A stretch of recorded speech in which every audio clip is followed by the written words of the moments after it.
Hi, guys. Welcome to Real Food Recovery. We are on episode 48, which we are going to be covering acceptance and commitment therapy. I hope you're familiar with it. If you're not, you're going to learn about it. And if you are, you're really going to enjoy this feedback today. But first of all, Jamie, how's it going? Good, Paige. Thank you. I'm always happy to be here. I just want to give some background on why we chose, we don't normally in our podcast, we don't normally dive deeply into therapy modalities, uh, like we are with this one. But the reason that we are with this one is because it combines so many things that we teach in our recovery program. We teach many things, many foundational things, but acceptance, personal values, and sort of how to align to values in recovery. They are sort of two of the most common lessons that we're teaching our members. So when I learned about acceptance and commitment therapy, I called you and I was like, hey, we got to dive into this. I think it could be something we do a podcast on. Mhm. You were always very open, and you dove in, researched, created this episode. And I think that it's really going to help a lot of people because this is a tested and proven modality of healing Mhm. that can be broken down into parts Mhm. and pieces and applied at any stage of recovery, in any for anyone. And if Right. it can be done very much on your own. You don't need a therapist to walk Yeah, you through it. good point. After you'll learn, our viewers and listeners will learn what they need from this episode and how to start practicing this. And that's why we wanted to bring it to you. So thanks. Yeah. So actually, we're going to start out with the question. You can raise your hand if you want to, kind of tug in cheek there. But the seriously, have you heard of acceptance and commitment therapy? It was new to me, like Jamie kind of just said, and I think it's kind of newish in the therapy world as well. But Jamie had heard about it as she had just suggested. So the more we talked about it and I read about it, I think it's fantastic. So it really speaks to my strong left brain, that logic side of our brain. The right side's more creative, left side's logic. So let's get right into it and talk about what it is and most importantly, where it might fit into your life. Like Jamie said, we use a lot of these parts in our real food recovery approach in our action oriented plans with helping our members. So, and if you have comments you want to leave about this, please, we'd love to hear what you're thinking. So, Jamie, since you brought this to us, do you want to tell us a little Yeah. more about it? Acceptance and commitment therapy, or ACT therapy, is a type of mindful psychotherapy that helps us stay focused in the present moment and accept thoughts and feelings without judgment. So none of this is new. If anyone has practiced any kind of or learned about any kind of Buddhist principles or even any kind of principles in Christian or Judaism, you'll also Christianity or Judaism, you'll also find components of ACT in them. So again, I don't think this therapy modality is writing the book in any new ways. What it's Right. doing is it's just giving us the formula Mm-hmm. to practice it. Again, the principles are timeless. Yeah. And again, when we think about what it does, it really aims to move us through difficult emotions so we can put our energy into healing instead of dwelling in the negative, which is one of the reasons I love it. Yeah. It organizes the path, is kind of what I'm hearing you say. We've got all these different techniques and it just organizes them in a pattern that makes it easier to Yeah, follow. the principles, exactly. Yeah. Yes.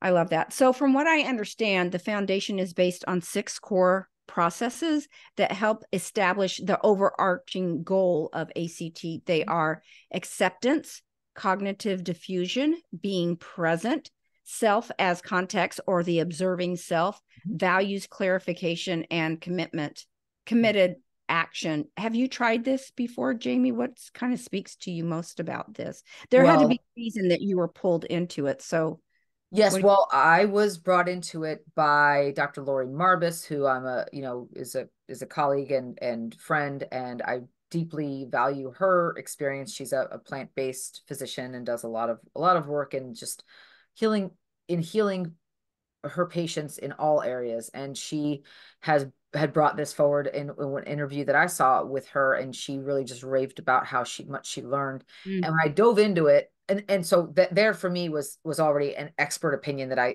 valued. Mm-hmm. But when I dove into it, I realized that it really breaks down principles that are, again, timeless, have been Yep. around for thousands and thousands of years. And Mm-hmm. it breaks it down into, but it pulls it all together in a way that's easy to sort of align to. Mm-hmm. So I have tried it, and it absolutely helps. Yeah. Um, and I really found it to be very simple, which is also Love helpful. that. I love that. I love that. That means simple means it's anybody has access to Yeah. it. So I love that. I've not tried it, but here's what I love at first glance. Anytime we approach a situation starting with acceptance and looking at it without judgment, I know it's a good foundation to build on. So I like that first step. And when we look at things with this gentle curiosity, it reduces the pain and it opens up the doors to solutions, especially the part where solutions are based on our values, Mm. then setting firm goals to achieve these outcomes. Again, logic, logic, logic. I love that so much. And I'm not this woo woo girl. So it speaks to my brain, my heart, my chest, my stomach. All those line up and make my head nod yes when I'm hearing about it. It's a commitment to act in a way that aligns with our values. Yes, which is what we teach in our program. It's Mm-hmm. what is a game changer for me in my recovery too. Yeah.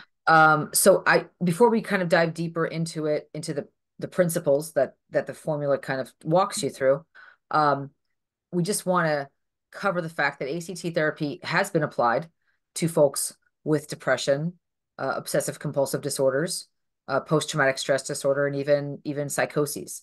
It can also be useful in helping patients deal with overwhelming stress and many forms of anxiety. Mm-hmm. Again, it really is a tool that can be used in so many different ways, which is why I love it. We're going to first talk about acceptance. We know that suppression and avoidance have detrimental effects over time. So many of us, when we suppress our anxiety or suppress our resentment, that really can cause all kinds of issues in our body, not to mention cravings for food, drugs, anything in between that can show up in triggering addictive responses. So these are maladaptive strategies, right? Suppression and avoidance are maladaptive, and they work against us rather than in our favor. They amplify the psychological experience we're trying to escape, aka what we resist persists. Uh-huh. What we try to stifle gets bigger. Yeah. Mm-hmm. It's absolutely true.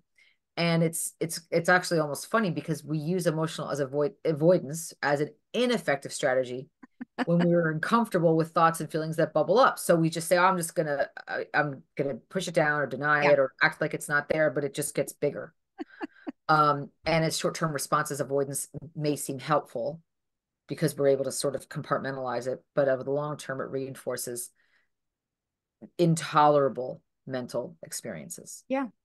That makes sense. And I have to laugh too as you were explaining this because avoidance has been my go-to for many years. It's reasonable, right? It's worked. We have a joke at our house that we all live at 564 North St. Denial Street where everything is rainbows and sunshine all the time. And it's great all the time. So the irony of all this is realizing that the amount of time it takes up in your brain, I mean, you still have to be aware of it when shoving it down. That still takes energy, right? And So you got to yes. remember to keep it buried. So, but it's still front and center, even though you think that you're avoiding it. So I do have to stop and chuckle at that from Mm-hmm. time to time. So dealing with it and moving on to the next step really is the much more logical time saver. Actually, this is a new process for me and worth looking into. Yes, yes, good. When we talk about the cognitive diffusion part of the act, cognitive diffusion, I want to say it's so we think I want to be very clear. The spelling of this word is not spelled like diffusion, which means to sort of to spread something Mm-hmm. in a way that's bigger and less impactful. Mm-hmm. Cognitive diffusion is the ACT principle, DEFUSION, Right. diffuse, right? Teaches us to take a step back and observe our thoughts and feelings from afar, which reduces the power it has over us. By doing this, we can see how they're affecting us. We learn to recognize, I am having this thought, Right. but is it true? Is it not? It's not. If it's not true, how can I observe that I'm having this thought and not become the thought? One example of that is, um, I was at a work event a few weeks ago, and I noticed there's some folks that I was close to were acting really, really aloof, and like they didn't really want to talk to me. And I totally made it about something that I had done or something that I Mm-hmm. had said, or there's something, must be something wrong with me, or they're they're not wanting to talk. And I remember I was internalizing it, and I was really feeling like there was something deeply wrong with me. And I'm like, okay, hold on. I need to defuse here. I need to defuse from this experience and look at it Mm-hmm. as, I am having the thought that there's something wrong with me because these people are not as connected with me as they normally are. Mm-hmm. And so I was able to stop and say, there's nothing wrong with me. Mm-hmm. There's these people are who they are, and I am having this thought, and they are doing whatever they need to do for them. How did it So work for you? I mean, did it immediately did you get a yes, shift? yes, I did. Amazing. Have you ever tried that page? I'm just now learning that technique, and what is helpful is that I now understand that I can look at things in a more than one way, in a different way, more than one way, and I can negotiate my thoughts. I have to tell you, I probably until I was an adult didn't really understand until recently. I can negotiate my thoughts. They're just thoughts. You can think whatever you want to think. Your brain only knows what you tell it to. I love that examining those thoughts and asking, is that really true? Or is there a different way to look at that? Or even just looking at the thought of, that's interesting. I'm having that thought. And it really does put distance between you and your emotions, and your thoughts open up this big space to look at things from every angle. And the beautiful part is you get to observe it without emotion or a judgment attached to it. So it's safety. It's a safe place without bias. It's a beautiful, beautiful place to hang out between the ears. It And is. it really does. I I'm going to use the word, the diffuse, diffuses pain. Right. Yes. Diffusion diffuses pain. Very good. I Yes, like that a lot. yes. You can use it if you need to. If you want Thank you. to borrow it, you Thank can. you. Thank you. We can get t-shirts made. Perfect. Uh, well, Uh, Go ahead. okay. While working on this podcast, I came across this sweet little exercise um, about leaves on a stream that helps cope with uncomfortable thoughts and feelings. So, what you do is you visualize yourself resting near a stream. You clear your mind, you will briefly observe your thoughts, Mhm. place it on a leaf, and watch it as it floats down the stream. So, instead of seeing the world from inside your thoughts, you will take a step back and view them from afar. Mhm. By doing so, you will gain perspective on your thoughts and feelings, thus, again, reducing its power. A time period of maybe 10 or 15 minutes is a good place to start. Have you ever tried that one, Jamie? Yep. And this is all very ancient principles of many spiritual practices. So when I think about Buddhism, for sure, this is just directly in line with Buddhist teachings. Mm-hmm. And that I think is where that, leaves on a stream kind of came from, visual that visual description. Um, I've used it. I've done it. There are whole meditation practices built on this, that people will just sit and observe thoughts, observe Mm-hmm. their breath, observe their take a somatic sort of they'll go through and look at themselves somatically from head to toe, where they're observing and take an inventory of pain or tightness or stress that they're feeling in their body.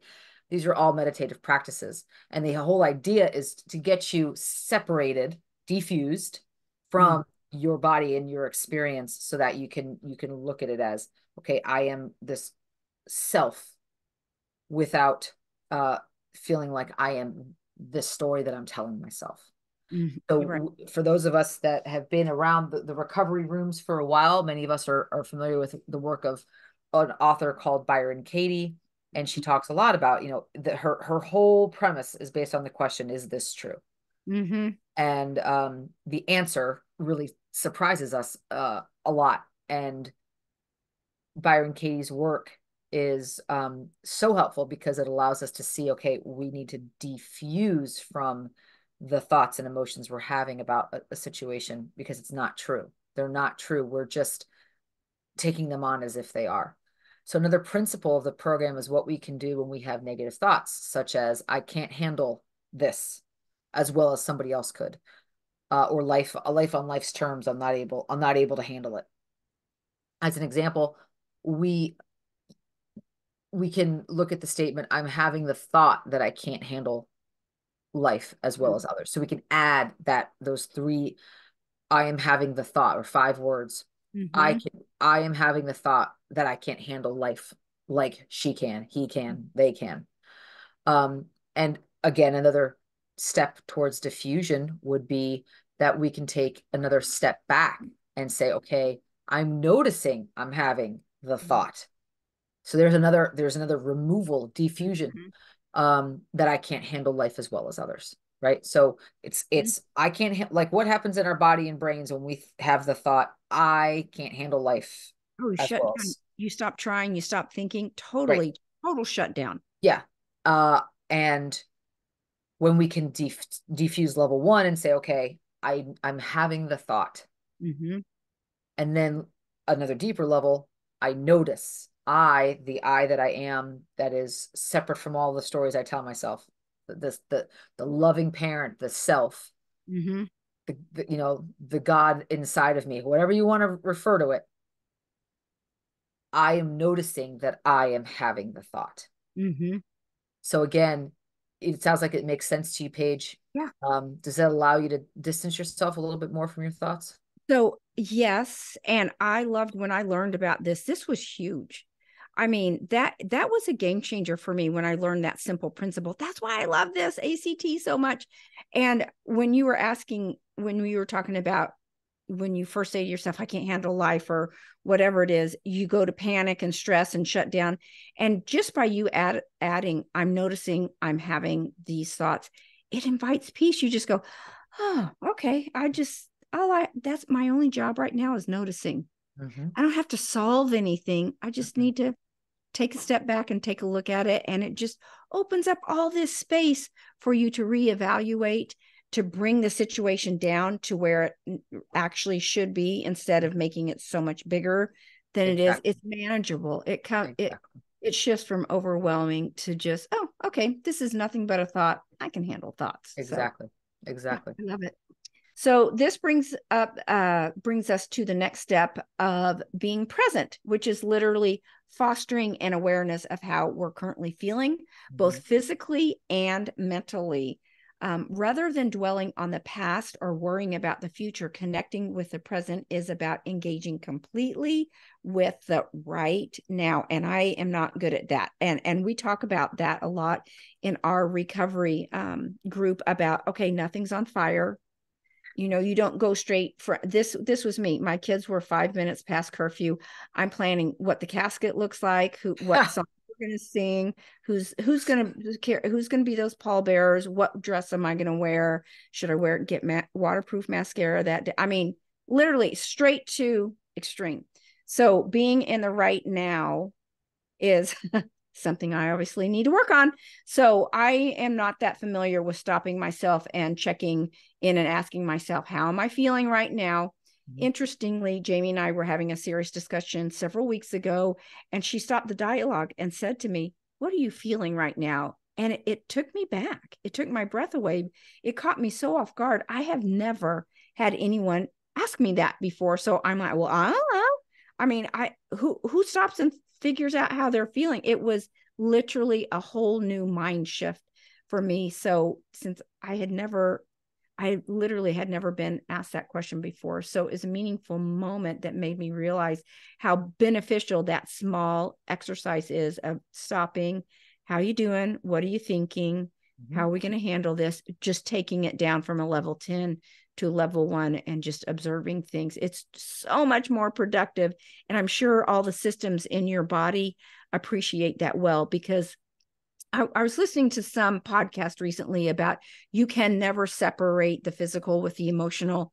It just doesn't work. You think in when you're under extreme stress, you're handling all your systems work together. They always know when things are amiss. Jamie, do you practice this regularly? Is it working for you? Yeah, for me, it's something I've had to learn in recovery. And I don't always do it well, but I notice when I need to do it for sure. And I used to be afraid of sitting and being present with my thoughts and emotions because I thought that they would engulf me, but they don't. They just come and go, and sometimes they'll come back and I'll deal with them again when they do. Um, but it's absolute being present is a game changer in pretty much anything I do.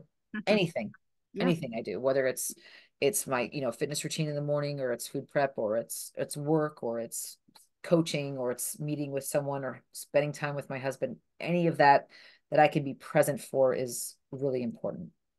So next we'll move on to self as Can I say context. something about that before we move on real Uh-huh. fast? This week has been a particularly busy, stressful week mentally. And we have these daily connection hours in the morning and in the evening.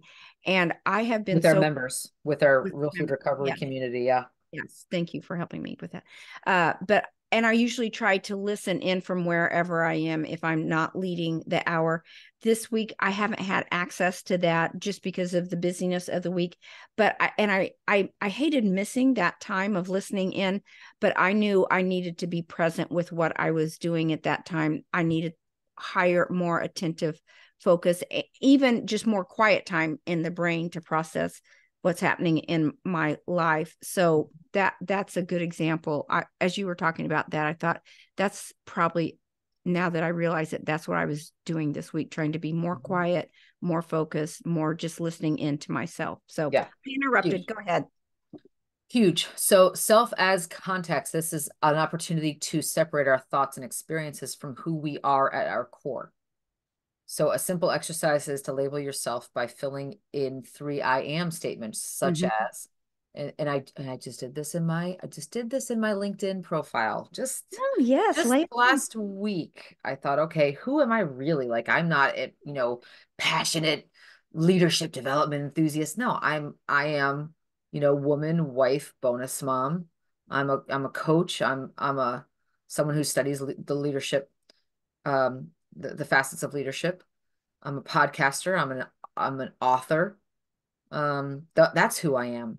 Yeah. So if we look at each one of these individually, they're just part of who we are. They aren't us. They don't define us, is another way to say Mm-hmm. that. So the truth is the simple statement, I am. So we Mm-hmm. just need to separate these descriptors from who we are. If we say, I'm an alcoholic, it's not Mm-hmm. who you are, it's just something you struggle with. That's Mm-hmm. why I've heard so many physicians, and I love it. They talk about when they have patients, or if they're a psychologist with a client, they'll say, that the client is depressed. It's like, no, Mm-hmm. client has depression, struggles with, is trying to heal from the mindset of depression, but they're not depressed. They're not, and there's a lot of endocrinologists that are getting away from this when they're with their diabetic patients. They're treating them for diabetes. They'll say, I don't have a diabetic patient. I have a patient who has diabetes, who Mm-hmm. struggles with, who is separating themselves from the label of diabetic, alcoholic, whatever the other labels would be. Even for me, I've learned this lately with, I am not necessarily a food addict. I am someone who struggles controlling herself around addictive substances like food. Right. You're responding exactly as those foods were Exactly. designed to make you respond. So I know I love that discussion so much, separating uh, the food addict from people that are just literally responding once you are exposed Mm-hmm. to those substances. Yeah, good point. I like that tactic too. I'm learning about it. It's new to me.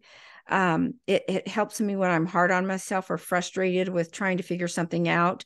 And I start thinking, for example, we've talked about this before. When we started this podcast, I had no idea. I thought we were just going to jump on, get our microphones and yammer it out and have a good old time. There was a lot of technology to learn. And guess what? At 60 years old, technology is not my strong suit. You're having the thought, Paige. I am having to thought. Technology is not your strong suit. I'm noticing that There I'm you having go. thought. There you go. It's not who you are. That's not true. Is that true, Paige? Actually, yes. No, it's not, because you have made major strides with your technology. It used to be, and I am now an That's right. accomplished Google Drive girl. That's right. That's right. Just call me Miss Google. I should get a sash. Anyway, so that made it clear to me that it put distance between how I'm labeling myself and who I am as a person. So yeah, I'm learning this technique. The next one is values clarification, in which we use this process to explore and clarify things we hold personally meaningful.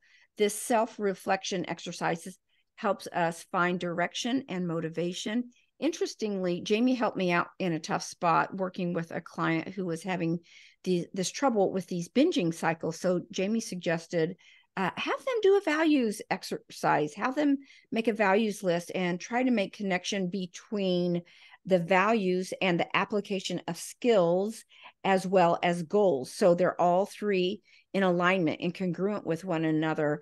I don't know how Jamie got so smart, but she did, and we're lucky to have her. So Jamie, do you want to talk about a little bit more about your values list and how you came about that and what prompted you to do this? It's very, very helpful. And we did a workshop recently that Jamie led on this topic. So I hope she goes into that a little bit too.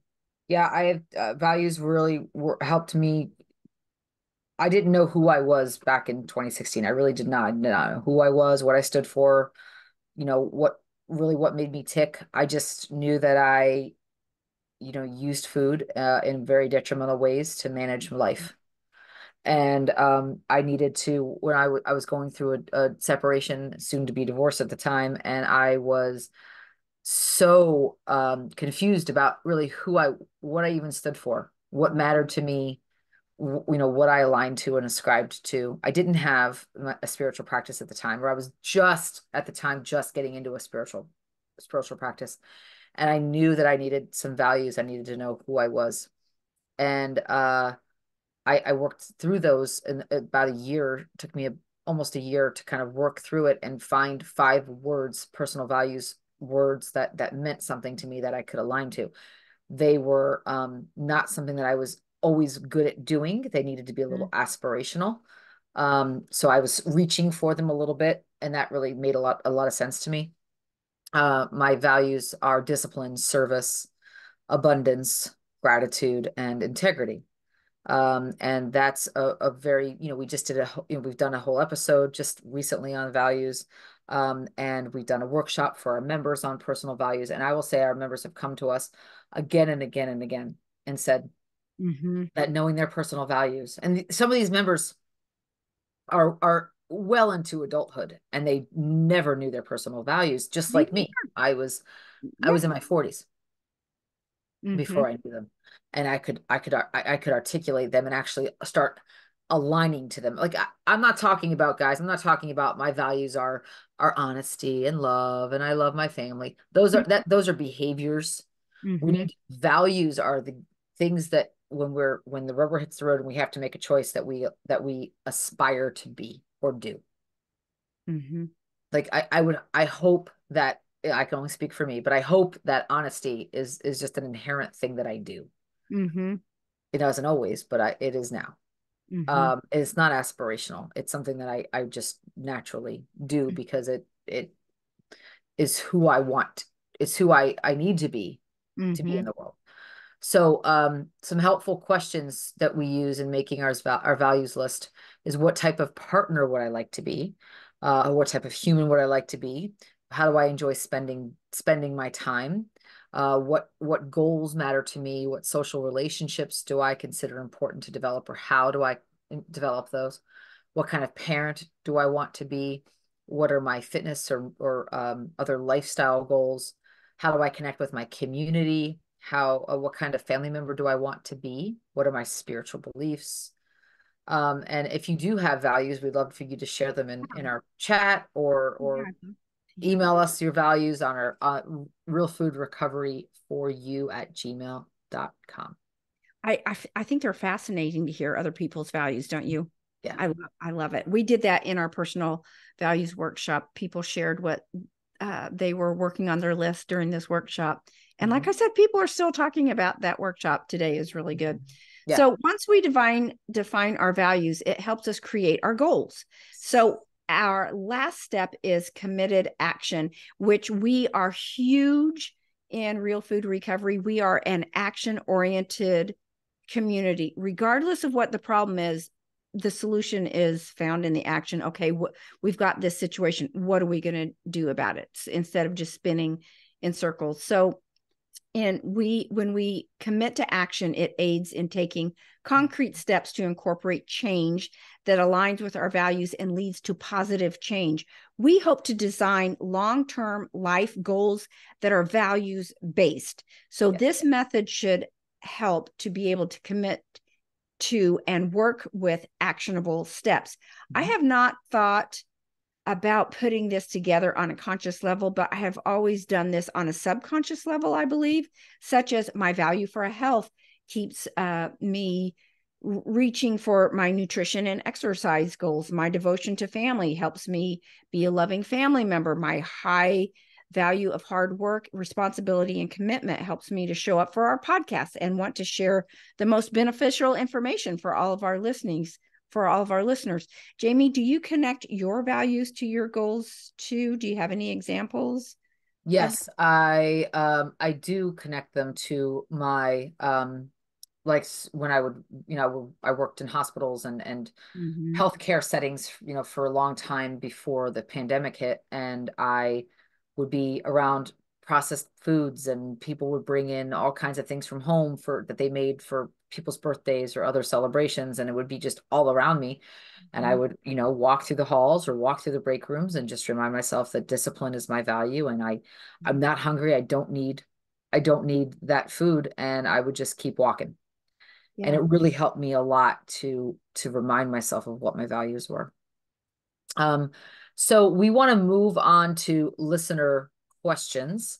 The first one comes to us from a listener, Can I says, say I something struck. about real quick that about what you just said about your ability to walk through be exposed to all of that in the Mhm. hospital? I had this big family dinner party last night, and believe me, I was exposed to everything you can think of, as Jamie likes to call it, soup to nuts. So Yeah. everything from the snacks to the dessert and in between. And I made a commitment because my value of taking care of myself is so high and just pure health and being an example to our members too. I made sure I ate a nice dinner before I left. And then once I got there, I was able to be fully present with my family and my grandkids and have a nice goofy time versus if I had gotten into the food, that would have totally been in misalignment to my value system. I would have been checked out and just totally focused on the food at that point. And I went home after 3 hours of being there. I went home very proud of myself. I felt so good inside that I stayed in alignment with my value system and was a good example to my family. And I had a smile on my face and was having a great time the whole evening. So it can be done. So that was heavy on my mind. I just wanted to share that real fast. Yeah. Yeah. It absolutely can be done. So our listener question says, I struggle with acceptance and being able to look at situations with gentle curiosity Mhm. versus being filled with emotion or simply trying to bury an emotion.